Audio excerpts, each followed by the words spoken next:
राम मंडळी, शेतकरी बंधूंनो, बघा आम्ही सर्व काही मेहनत शेतीमधली झालेली आहे आणि आता आमच्या सर्जाला आणि होकार राजाला आता विश्रांतीसाठी आराम ठेवलेला आहे. बघू शकता तुम्ही, एवढं मेहनत त्याने केलेली आहे. भरपूर अशी मेहनत म्हणजे नांगर पाळी हे ते सगळं आपण शेतीमध्ये बैलानंच करत असतो बरं का. तरी बघा तुम्ही बघू शकता, आता त्यांना निवांतच आरामामध्ये ठेवलेलं आहे. आता थोड्या वेळामध्ये त्यांना पाणी वगैरे पाजून मस्त थंडगार सावलीखाली बसवायचं आहे. एवढी त्यांनी कष्ट केलेले आहे की भरपूर असे कष्ट केलेले आहेत त्यांनी. बघू शकता या ठिकाणी पाठीमागे आपलं शेड आहे त्यांना राहण्याचं, आणि या ठिकाणी त्यांना विश्रांती हवेशीरला ठेवलेलं आहे, गरमी जास्ती होते म्हणून.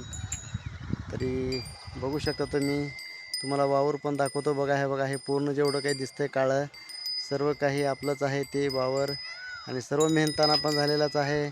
आणि आंब्याचं झाड पण आहे पाठीमागे, आंबे पण भरपूर खाल्लो आम्ही. आणि आणखीन एक झाड आहे आंब्याचं बघा, त्याला लागून तिथे पण आंबे, ते पण आंबे खाल्लो. आता फक्त